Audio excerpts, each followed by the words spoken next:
Hello दोस्तों, कैसे हैं आप सभी लोग। आप सभी का स्वागत करता हूं फिर से अपने चैनल नॉलेज बाईजी पर। गाइस, आज हम इस वीडियो में ट्रांसफ़र ऑफ प्रॉपर्टी एक्ट से रिलेटेड कुछ इंपॉर्टेंट क्वेश्चंस को कवर करेंगे जो आपके एग्ज़ाम के लिए इम्पोर्टेंट होने वाले हैं। और यह वीडियो कंटिन्यू आपके लिए आती रहेगी क्योंकि आपका एग्ज़ाम काफ़ी नज़दीक आने वाला है। तो स्टार्ट करते हैं। सबसे पहला क्वेश्चन क्या है कि प्रॉपर्टी एक्ट 1882 प्राइमरीली गवर्न किससे गवर्न करता है। जो हमारा प्रॉपर्टी लॉ है वो ट्रांसफ़र ऑफ प्रॉपर्टी एक्ट से, यानी कि ट्रांसफ़र ऑफ प्रॉपर्टी एक्ट 1882 है जो कि प्रॉपर्टी लॉ से रिलेटेड डील करता है। बात करें अगले क्वेश्चन के बारे में। The transfer of property act 1882 apply to immovable property only. बात करें अगले क्वेश्चन के बारे में। A sale under the transfer of property act means, यानी कि ओनरशिप को ट्रांसफ़र करना किसी एक प्राइस को निर्धारित करते हुए। एक जो बायर है और जो सेलर है दोनों एक अमाउंट को निर्धारित करते हैं और वो प्रॉपर्टी को ट्रांसफ़र करते हैं, साथ ही ओनरशिप को ट्रांसफ़र करते हैं। उसी को हम सेल कहते हैं, यानी प्रॉपर्टी की सेल करना। बात करें अगले क्वेश्चन के बारे में। Property transfer can only be classify as a sale, यानी कि a price is paid and agreed upon it. एक प्राइस निर्धारित किया जाता है, उस पर दोनों पार्टी सेलर और बायर एग्री करते हैं और फिर ट्रांसफ़र किया जाता है। बात करें अगले क्वेश्चन के बारे में। According to the section number 106 of transfer of property act that the duration of a lease of immovable property where the duration is not specified is presumed to be, क्या प्रिज्यूम किया जाएगा कि month में presume किया जाएगा। अब यहाँ पर आपको गूगल सर्च करना है एग्जैक्टली मंथ कितने हैं। 1 मंथ है, 2 मंथ है, 3 मंथ है, आपको ये कमेंट सेक्शन में कमेंट करके बताना है। बात करें अगले क्वेश्चन के बारे में। विच of the following is not a type of property transfer under the transfer of property act. तो डोनेशन, आप किसी को डोनेट कर रहे हैं तो उसे ट्रांसफ़र ऑफ प्रॉपर्टी एक्ट के अंदर प्रॉपर्टी का ट्रांसफ़र का फॉर्म नहीं माना जाएगा। बात करें अगले क्वेश्चन के बारे में। In the case of A mortgage the property transfer is with possession, यानी कि आप कोई चीज़ गिरवी आपने रखी है और उसमें प्रॉपर्टी को ट्रांसफ़र कर रहे हैं तो विद पोजेशन आपको ऐसा करना होगा। बात करें अगले क्वेश्चन के बारे में। A gift under the transfer of property act required the delivery of a possession. आप गिफ्ट कर रहे हैं तो ऐसे में आपको प्रॉपर्टी का पोजेशन जो है उसको भी करना होगा और यह रिक्वायर्ड होता है कि उसका पोजेशन आप जो है दें। बात करें अगले क्वेश्चन के बारे में। विच of the following is an essential requirement for a valid gift under the transfer of property act, यानी कि जो डोनर है, डोनेशन कर रहा है, जो डोनर है उसकी कंसेंट यहाँ पर होनी चाहिए। बात करें अगले क्वेश्चन के बारे में। According to the section number 53A of the transfer of property act, a person who has take possession of property under the agreement to transfer is entitle to protect against the seller and his representative. इसका कहने का मतलब ये है कि ये जो section है 53A, ये हमें यह राइट देता है उन सेलर से जो बाद में ये कहे कि ये जो सेल की है ये सही नहीं है, या उसके जो रिप्रेजेंटेटिव है, यानी कि जो खरीद रहा है उसको यह अधिकार देता है, उसको प्रोटेक्ट करता है कि वो उस प्रॉपर्टी का पोजेशन ले ले। बात करें अगले क्वेश्चन के बारे में कि lease under the transfer of property act, इसका क्या मतलब होता है। तो एक कॉन्ट्रैक्ट होता है, लीज़ एक तरीके का कॉन्ट्रैक्ट होता है जिसे हम लीज़ एग्रीमेंट के द्वारा हम किसी भी प्रॉपर्टी को लेते हैं। A contract grant possession of specific time in exchange of A rent, यानी कि हम उस प्रॉपर्टी के लिए रेंट पे करते हैं एक स्पेसिफिक टाइम के लिए। इसके लिए एक लीज़ एग्रीमेंट तैयार किया जाता है, वही यहाँ पर लीज़ टर्म को डिफाइन करता है। बात करें अगले क्वेश्चन के बारे में। ट्रांसफ़र ऑफ प्रॉपर्टी एक्ट 1882 जो कि ब्रिटिश गवर्नमेंट के द्वारा अनेक्ट किया गया था। बात करें अगले क्वेश्चन के बारे में। The act of transferring property without being in writing is called the implied transfer, यानी कि कोई भी ऐसी प्रॉपर्टी जिसको हम रिटर्न में ट्रांसफ़र नहीं कर रहे हैं ऐसा एक्ट नहीं कर रहे हैं तो उसे हम इम्प्लाइड ट्रांसफ़र जो है कहेंगे। बात करें अगले क्वेश्चन के बारे में, विच of the following property can not be transfer under the transfer of property act. एक फ्यूचर इंटरेस्ट यानी फ्यूचर में होने वाले इंटरेस्ट को हम प्रॉपर्टी एक्ट के अंदर ट्रांसफ़र नहीं कर सकते हैं। बात करें अगले क्वेश्चन के बारे में, mortgage is a transfer of a possession of property to secure a डेब्ट। यानी कि मोर्गेज एक तरीके से मोर्गेज का मतलब होता है गिरवी रखना। अब गिरवी कोई चीज़ रखेंगे, जब वो डेब्ट आप उससे लेंगे और उस डेब्ट को आप दे देंगे तो उसके बाद आप अपनी प्रॉपर्टी को मोर्गेज से छुटवा सकते हैं। सिंपल सी बात है। बात करें अगले क्वेश्चन के बारे में, in a simple mortgage the mortgagor retain possession of the property. बात करें अगले क्वेश्चन के बारे में, conditional transfer under the transfer of property act a transfer made on the fulfilment of a condition. यानी कि कंडीशनल ट्रांसफ़र उस transfer में कुछ कंडीशन लगा दी गई है कि आपको इस तरीके से ये ट्रांसफ़र किया जाएगा।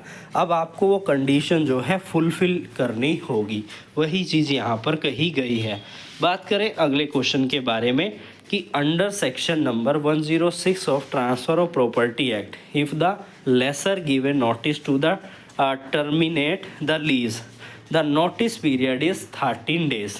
बट ये according to the both of the party lessor और लेसी दोनों म्यूचुअली एग्री कर लेते हैं, कोई और जो है डे मतलब कि 2 मंथ भी इसको कर सकते हैं, वो अपनी सहमति के अनुसार ऐसा कर लेते हैं। लेकिन according to section number 106 of transfer of property act if the lessor give a notice to terminate the lease the notice period is 13 days। बात करें अगले क्वेश्चन के बारे में, a subsequent purchaser of a property that has to be mortgage will have the property subject to existing mortgage। बात करें life state is a transfer of property, यानी कि किसी को उसके लाइफ टाइम के लिए ट्रांसफ़र करना उस ज़मीन को, उस स्टेट को, तो उसको हम कहेंगे कि लाइफ स्टेट, यानी कि उसकी लाइफ के लिए उसे ट्रांसफ़र कर देना, ट्रांसफरी को।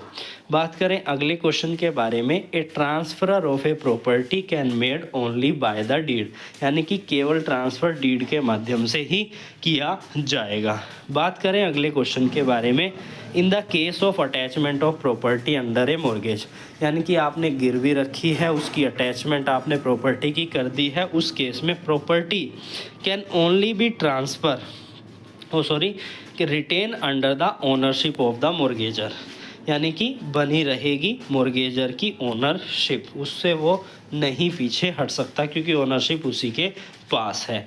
बात करें अगले क्वेश्चन के बारे में, rule against the perpetuities in the property law refer to a limit on how long the property interest can last. बात करें अगले क्वेश्चन के बारे में, according to the section number 53 of transfer of property act, a transfer made with the intention to defraud creditor is a void।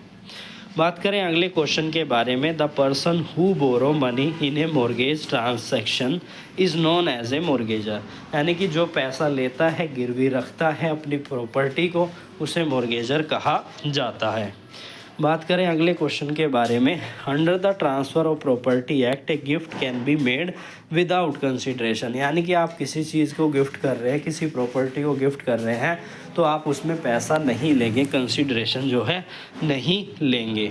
बात करें अगले question के बारे में, transfer of property if not registered, तो वो अनएनफोर्सिएबल होगी, वो लागू नहीं होगी, रजिस्टर्ड नहीं है। तो बात करें अगले क्वेश्चन के बारे में, if which of the following is not a type of mortgage recognise under the transfer of property act 1882, तो कंडीशनल मॉर्गेज जो कि मॉर्गेज की कैटेगरी के अंदर नहीं आता है। आप हमें कमेंट सेक्शन के कमेंट करके बताइएगा क्या ये क्वेश्चन का आंसर ठीक है या इसका कोई और जवाब हो सकता है। बात करें अगले क्वेश्चन के बारे में, the right of a lessor to terminate the lease is provided under which section, अभी हमने क्वेश्चन डिस्कस किया था section number 106 of a transfer of property act. बात करें अगले क्वेश्चन के बारे में, a will under the transfer of property act is revoke at any time by the testator, यानी कि जो विल बना रहा है वो किसी भी समय पर उसे रिवोक कर सकता है, आफ्टर दैट तो वो कर ही नहीं सकता है।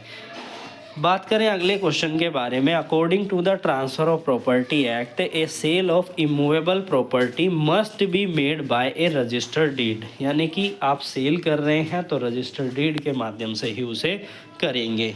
बात करें अगले क्वेश्चन के बारे में, usufructuary mortgage under the transfer of property act means transfer of property with possession but the mortgager receive income from it is called the usufructuary mortgage। तो इसके प्रोनाउंसिएशन में थोड़ी सी दिक्कत है, आप प्रोनाउंस कर लीजिएगा। बात करें अगले क्वेश्चन के बारे में, a property that is subject to a mortgage by conditional sale under section number 58 clause c of transfer of property act is a transfer to the mortgagee upon default of a payment. बात करें अगले question के बारे में, the transferee right to receive a possession of a immovable property is a govern, यानी कि जिसने property खरीदी है उसके पास राइट है कि वो उस इमूवेबल प्रॉपर्टी का पोजेशन ले। कौन सा सेक्शन यह बात करता है? Section number 9 of a transfer of property act. बात करें अगले क्वेश्चन के बारे में, according to the transfer of property act a lease of a movable property may be terminated by both the lessor and lessee, दोनों जो है उसे टर्मिनेट कर सकते हैं।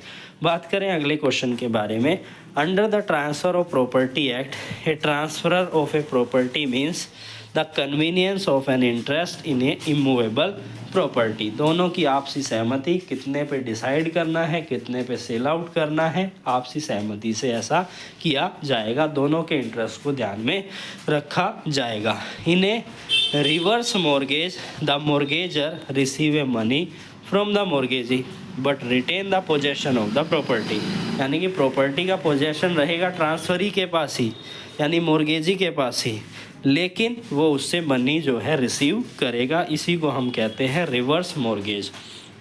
बात करें अगले क्वेश्चन के बारे में, the property of the principle of a part performance under section number 53A of transfer of property act allow a buyer who has take the possession to claim ownership despite lack of a formal agreement, तो 20 का correct answer है। बात करें अगले question के बारे में, a sale under the transfer of property act is completed when the party is delivered to the buyer, यानी जो खरीद रहा है उसको डिलीवरी आप कर दीजिए तो सेल हमारी जो है कंप्लीट हो जाएगी। बात करें अगले क्वेश्चन के बारे में, according to the transfer of property act the contract to sale is valid but unenforceable unless the execution in writing. बात करें अगले क्वेश्चन के बारे में, a settlement under the transfer of property act means involving a transfer of property from one person to another for the benefit of the third party. बात करें अगले question के बारे में, according to the section number 57 of transfer of property act a charge on immovable property means a right to recover the डेप्ट from the property without transferring the possession, यानी कि charge का मतलब होता है उस डेप्ट को वो रिकवर करेगा, उसके पास उसका राइट है बिना पोजेशन को ट्रांसफ़र करे हुए। बात करें अगले क्वेश्चन के बारे में, विच of the following property can not be transfer under the transfer of property act, यानी कि फ्यूचर इंटरेस्ट जो है प्रॉपर्टी से संबंधित है उसे ट्रांसफ़र जो है नहीं किया जाएगा, इसको भी हम अभी डिस्कस कर चुके हैं पहले भी। बात करें अगले क्वेश्चन के बारे में, in a simple mortgage the mortgagor's liabilities is limited to amount the specified in the mortgage deed.